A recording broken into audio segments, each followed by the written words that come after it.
Good morning. It's Compassion Speak with Chaplain Sean Allison and Cleo Dunsmore Buchanan, artist, spirit walker. We're here to talk to you about panic attacks. And definitely, I should be the expert on this topic.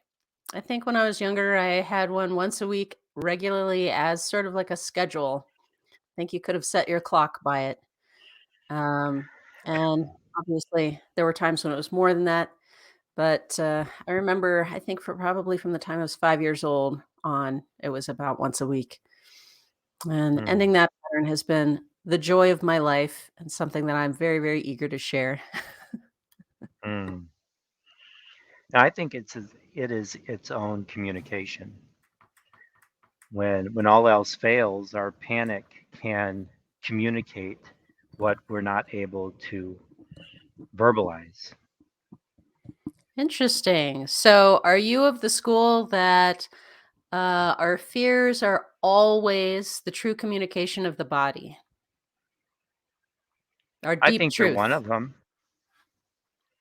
I think fears are one of our truths, our authenticity, dreams, our desires, our passions are also a part of that expression too. Mhm. I think my fear has spoke loud and clear when I couldn't find my way through life. My fear helped me manage and help me navigate, Mhm. not making it a negative. Um, it was just a way of life. Everything was looked at as a possible threat. So my response to that was more animated as the urgency increased, as my need for attention increased, or my lack of support was identified. I would respond in a way that was um, exaggerated, perhaps, so that I could communicate my needs. And because I was rewarded with that behavior, people responded to it. I learned to get my needs met through that way. Ouch. This is a really good point. Do we learn it? Is this a response that we learn because it's the only thing that works in the environment that we started out in? I wonder how many people have a habit. I wonder if for me it was a habit to some degree that the only way that I could get something, any kind of sense of control of what was going on was to have a massive panic attack. There's a psychology term called crazy man behavior. And when people have behavior that no one understands and no one has any idea why it's going on, everybody stops. And there's this moment. And what happens socially is people suddenly unplug all their expectations from that person. And so I'm just wondering if for me, I learned this, that I learned, uh-oh, Mm, stuff is happening that I can't possibly manage, deal with, control. Other people's expectations are, I don't even understand them or why they're experiencing what they're experiencing. Time to whip out something that will put an end to this cycle of other forms of emotional control. well, and we have examples of that very simply. Growing up, there was a particular daycare center that I did not like to go to. And I remember one time I had a big enough episode in the center with my mother that she took me with her instead of leaving me at daycare. And so that was a breakthrough for me in that realization of my power and my voice. And although it did not support positive responses, it was one of my achievements at that young age. And so Mhm. you learn to do what's effective. Mhm. It's interesting because I know in working with my son so many times when he's exactly doing this, when he's exactly having a panic attack, I really learned to stay with him. I really learned that that support is not actually training somebody to do this over and over again, Mhm. training somebody to blow out. So I would stay with him and sit with him. He used to have like a panic attack every time we would go to the museum. Was a really that was a spot where it would always happen.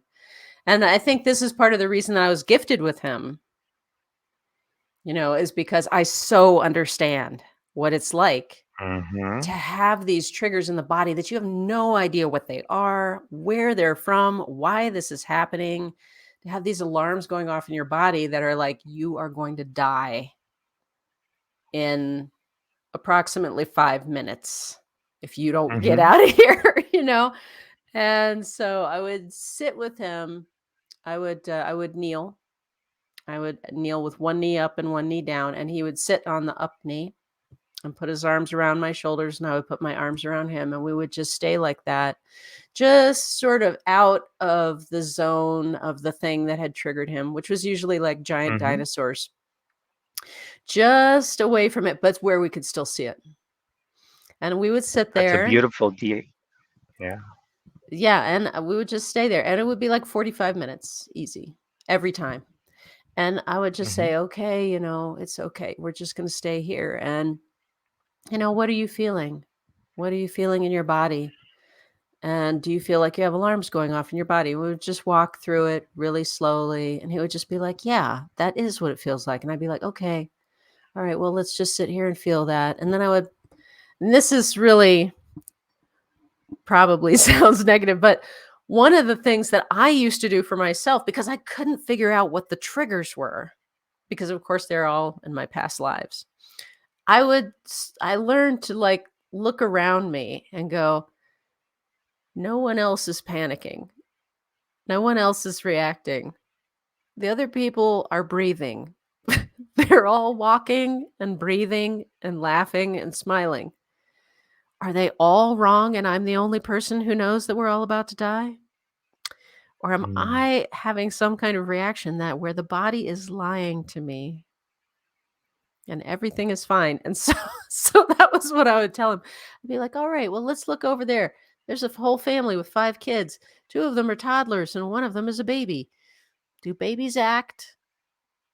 Do toddlers act? No.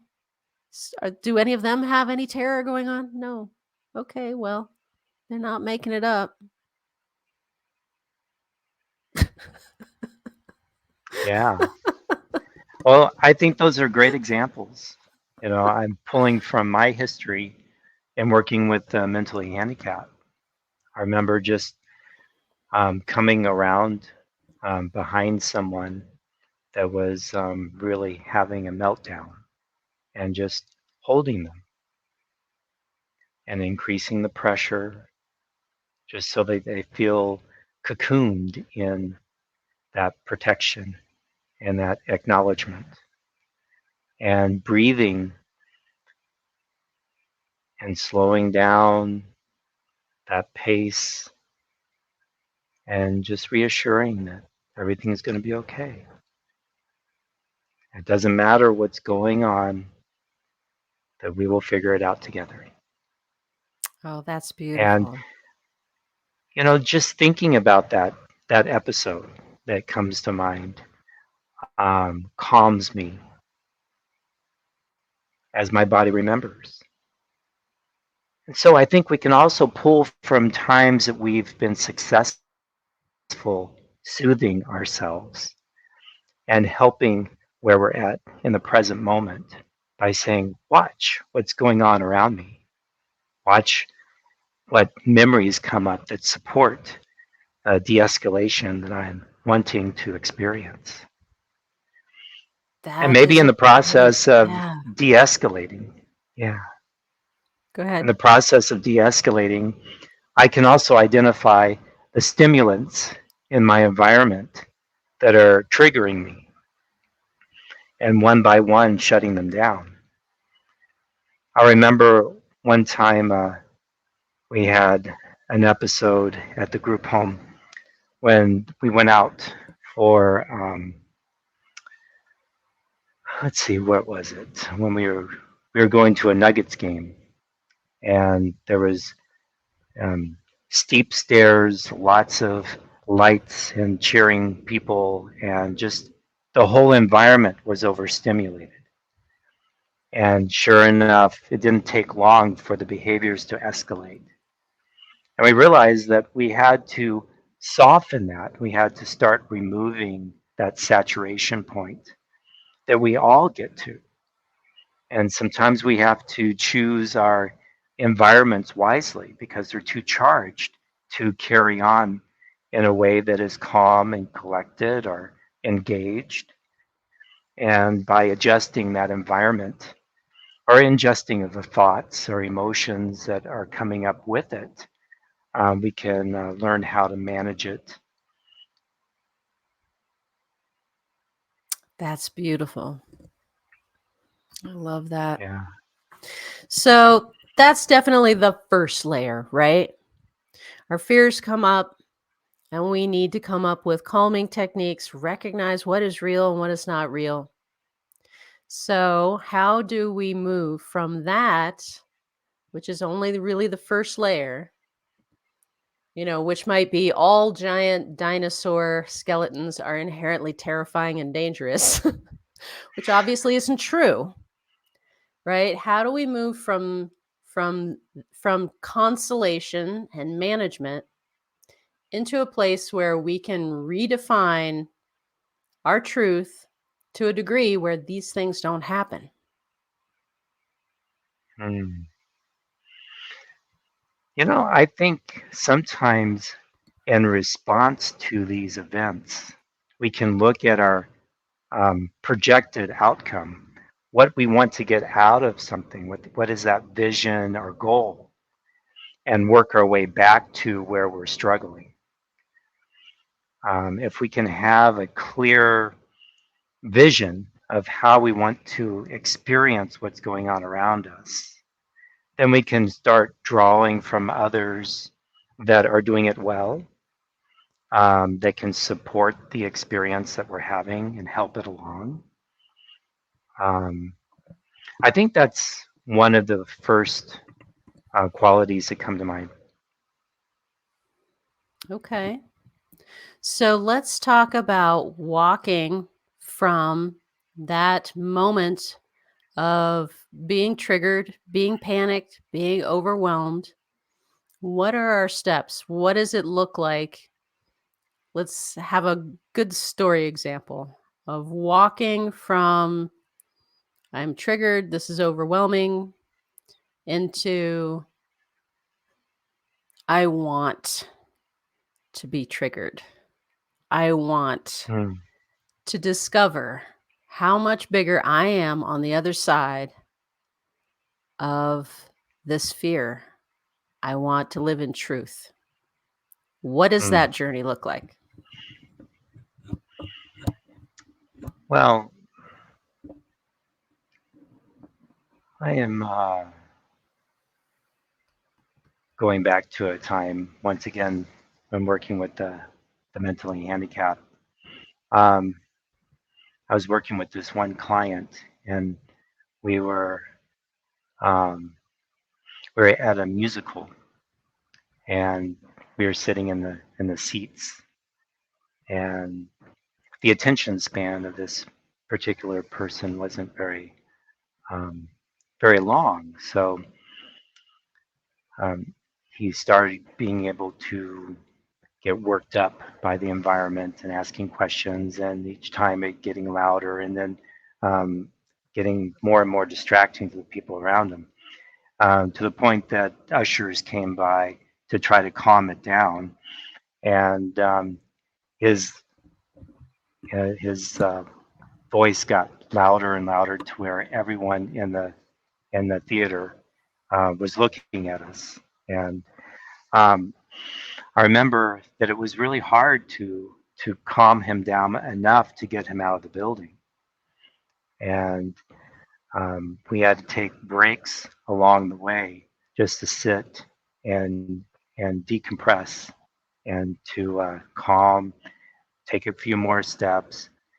Um, It, I think that it's really hard at the very beginning when you're in an overstimulated space, that getting out of that environment um, may not be the place to be able to go into something that is more safe. It, um, there may be just an urgency of getting out of that space to begin with. But once you get to a less charged environment, one of the things that I had to look at is what I did to increase the level of anxiety of um, that choice of that venue, Mm. and we decided not to take them to um, places that go beyond their ability to stay engaged or have fun with. Mhm. I wanted to go because I wanted to support what was going on, and the main characters in the play were part of the organization that we worked with, so we wanted to support that. Um, but I think when I'm focusing on a time where something is anxious and where I am starting to react out of fear, then my body's going into self protection. And I'm going to be starting to respond to the energy of what's going on around me. There's also another element of what is new that can trigger that same type of energetic response. Mhm. And if I can go from anxiety into anticipation, then my curiosity can take me into places that are brand new and where that discovery becomes the reward. Um, that shift for me occurs when I can assess that I am responding out of fear and what part of that is real and a threat, and what part of that is my thought process. What am I going through that is reminding me of past events, and how I don't want to experience that moving forward? And the more resistance I have in that space, the more thoughts I generate that respond to that anxiety or those moments that did not go well. And at the same time, if I can decide that um, I want to experience something that is new, that same energy is going to create a dissonance and a decision around new behavior and new thoughts. Oftentimes, we stay in our comfort zone because trying something new is too much energy and too much stress to take on with the current level of stress that I'm in. And then I can't take on something new unless I let go of something that I've been holding on to or processing before. So I think there's an evaluation that I go through where I have to say, okay, I need to leave this behind because this holds the energy that I need to move forward with. And those types of decisions feel awkward in that transition. And then they move forward with more clarity as I identify the steps and the action steps to move towards the goal I have in mind. Maybe it's an, an experience that feels better or that has a better outcome in mind. I have to keep my mind focused on the feeling of what that outcome is going to feel like and use that as a baseline for making decisions rather than the fear that I'm also very familiar with. That is so detailed. I have an example, and I would like you to apply these steps to my example. So I have a Hmm. mentor. who I brought into my life 9 months ago, who has been verbally abusive. And this mentor really thinks that they're doing a great job. This is Mhm. this is what they're about. They're about really pushing people in a really powerful way, pointing out absolutely the deepest, most frustrating things, and not really holding back in any kind of a nurturing way whatsoever. And to him, the people that he works with love that. They eat that up. They eat it for breakfast every day. They think it's the greatest thing. They love to get triggered so bad, and then and running into that to them is the greatest thing. And to me, Mhm. this is the voice of my family when I was a kid.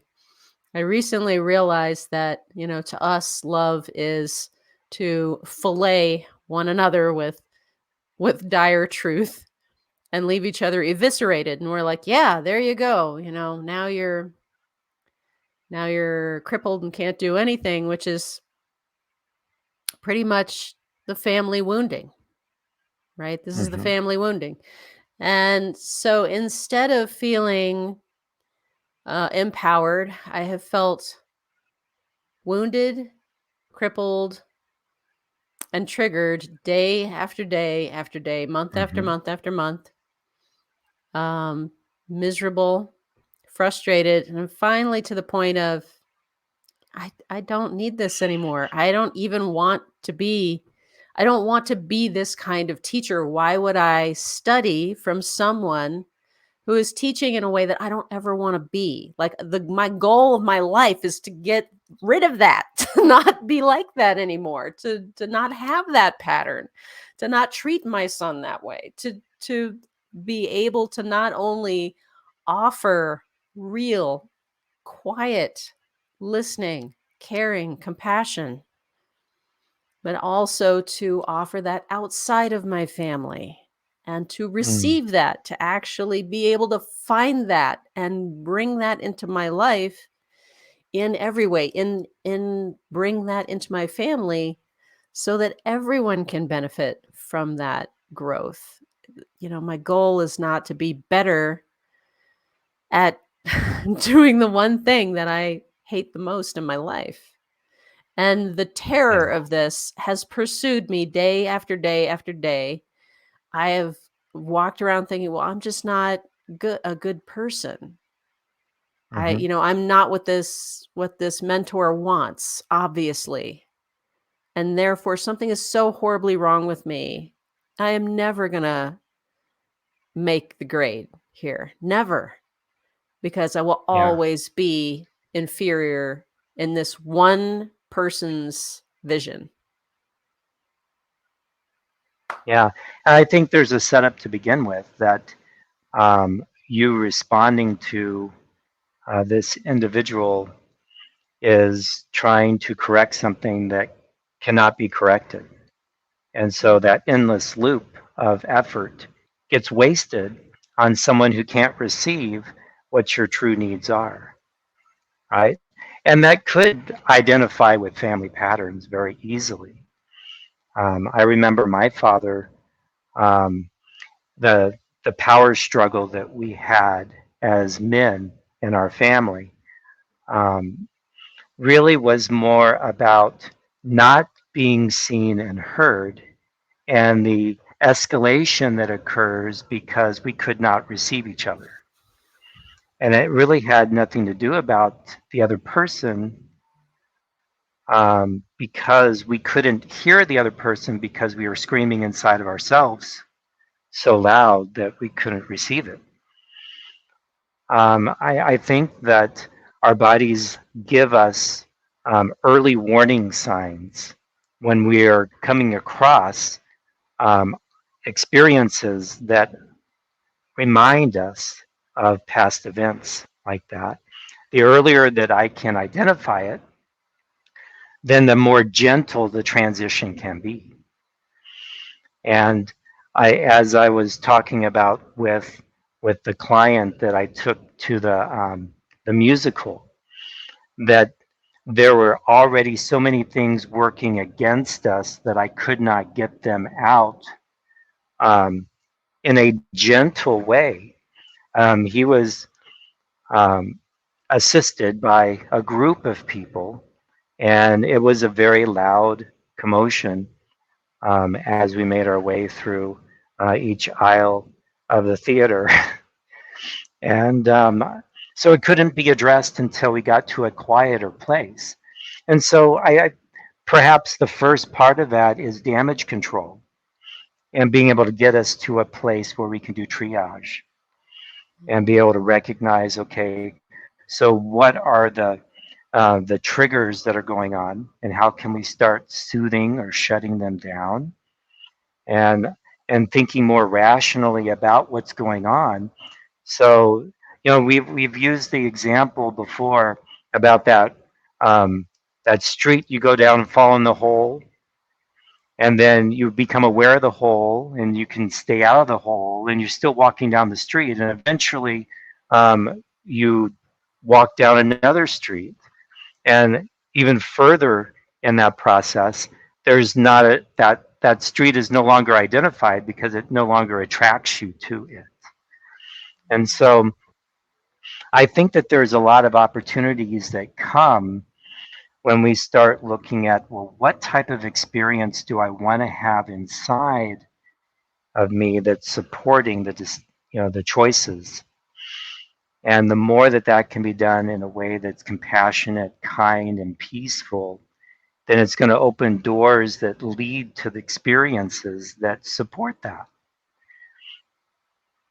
I love this about you, that you are so capable of not telling somebody what to do. But right now, for our viewers, I want you to tell me what to do. All right. I want you to look at this situation, and it's totally fine for you to talk about it like it's happening to you and like it's your story, Mm-hmm. or come up with a story that's similar or whatever, because I love that about you too. I love that you're never tell somebody what to do. You always are talking from your own experience, and that is so powerful. And this is something I want to be better at myself. So Okay, if so so, go ahead.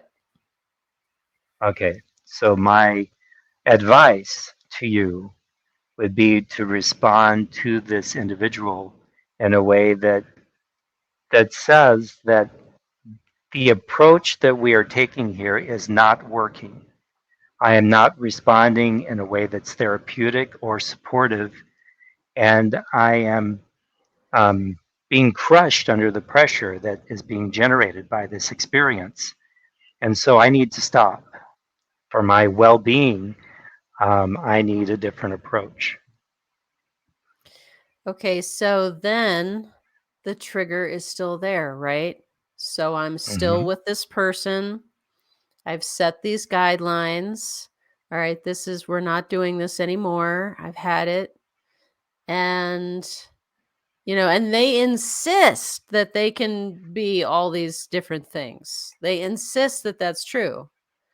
And yet they still are, cannot offer any kind of input that is not of their flavor. And, they insist that they can be different, and yet then they aren't.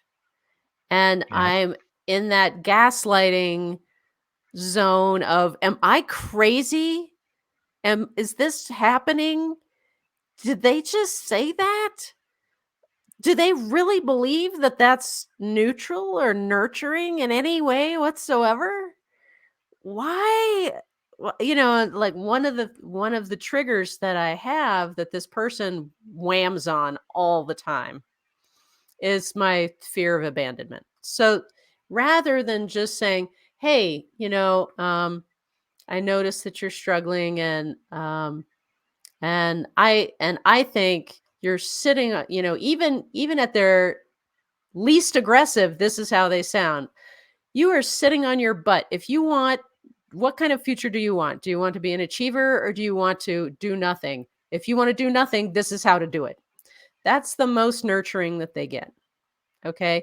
Hmm. Even if they just said that, that would be nicer than adding the layer of, oh, first words out of their mouth has to hit me on the injury of abandonment just to get my attention.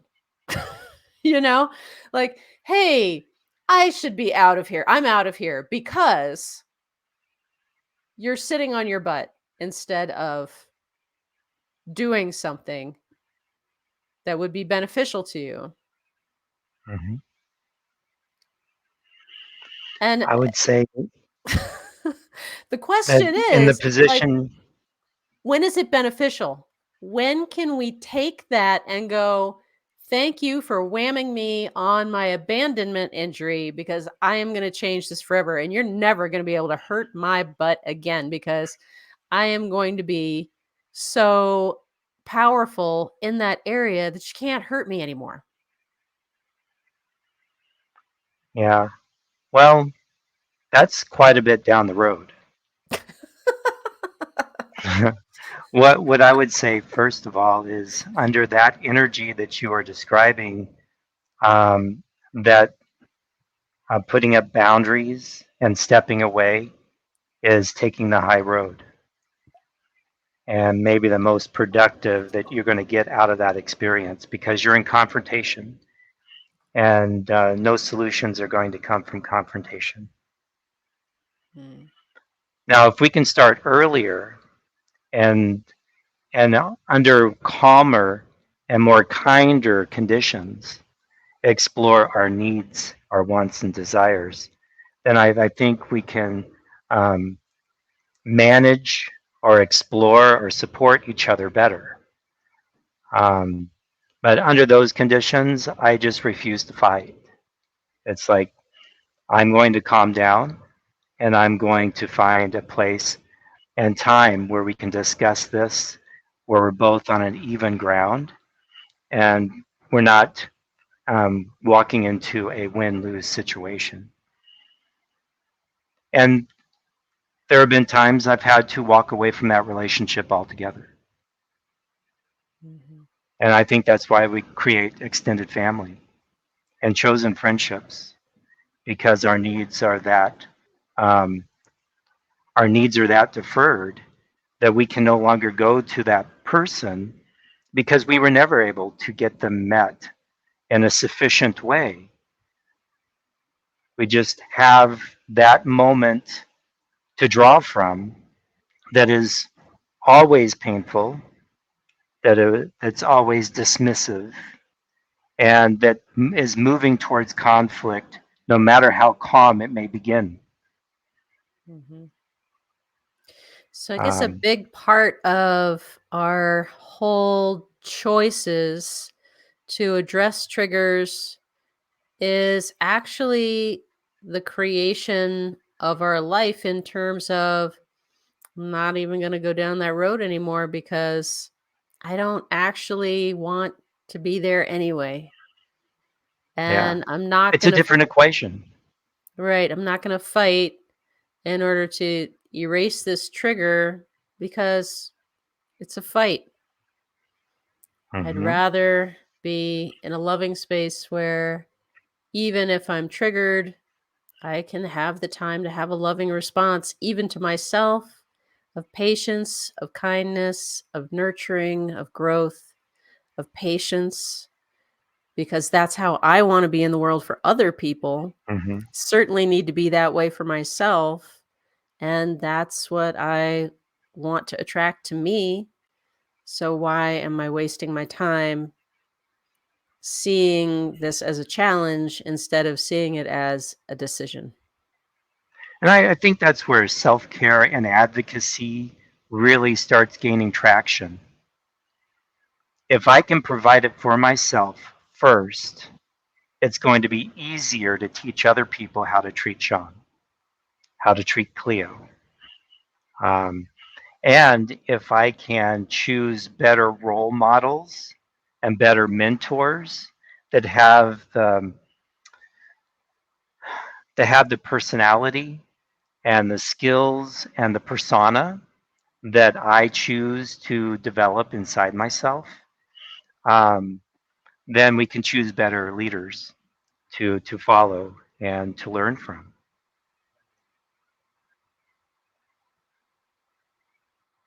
This is awesome.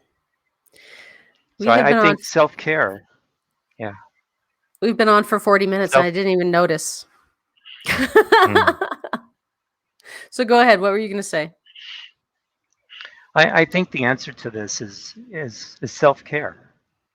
A self care in the way we um, interact with each other, coming from a place of peace and kindness to build towards something that's new is going to feel much different than the anxiety that we have habits around and that we have traditions around. And if we are addicted to the pain, we're going to continue to duplicate that pain. So, how do we develop that desire for the um, virtues and the environmental conditions that sustain and nurture us? We find it in other people, we find it in the world around us. And I have to be focused in in focus on my desire in those areas to develop the skills that that start craving and desiring those changes. That is so accurate. That is so accurate. It's like an addiction for me.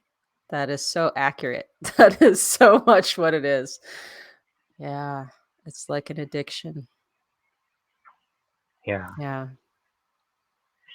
And addictions, to begin with, they work in a way that's soothing us, that um, help us manage what's going on. And then over a period of time, it switches from being supporting what we're trying to accomplish to taking advantage of what's going on. And then we lose control altogether and it becomes unmanageable. So, if we can upgrade the addiction, let's say, and play around with that word, we can choose a better um, a better activity or a better choice that has less of a physical effect and impact in our lives. Wow. Yeah. So maybe go from drinking to exercising, right? Mhm. Or to volunteering at a nursing home. Mhm. Um, find a children's group to read stories to. Mhm. Something that we can fall in love with that is life fulfilling, and that could actually become future addictions and habits to draw Mhm. from. I love this. Thank you so much. Oh my gosh, what a beautiful morning. I can't think of a better way to start my whole weekend than this conversation today. Thank you so Mm, much. This has my been pleasure. a revelation, and I so appreciate it. And I went into this thinking, I know exactly what we're going to say. Yeah, the prep work is kind of fun, but when you actually step into the energy and the potential of what's going on in a conversation, um, spirit has a whole other dialogue in mind. Yeah, that's true. That's true. Yeah. Well, thank you so So much, for all of Sean. you out there, yeah, and for Go all of ahead. you out there that are looking to switching from anxiety to anticipation, think about the difference between going to a doctor's visit and investigating something that um, you're having trouble with internally, and looking at, you know, looking forward to the surprises that come at Christmas time. Playing around with subtle changes from anxiety to anticipation can really be a good training for the more challenging decisions in life. I love this. Thank you so much, Sean. A good Yeah. example of that, actually, I've just kind of started to understand is roller coasters. You Mm. know, like, talk about your body being in fear of its life. You go get on a roller coaster, and some people are gripping the bar and have this look on their face, like, and some people are gripping or have their arms over their head and are swaying back and forth, going, "Yahoo!" I like it. In fact, I will post a link to YouTube of a song that fits that occasion and post it below. That'd be cool. Thank you. All right. Well, I You're look forward to welcome. next week. All right. Take care, everybody. All righty. Mhm.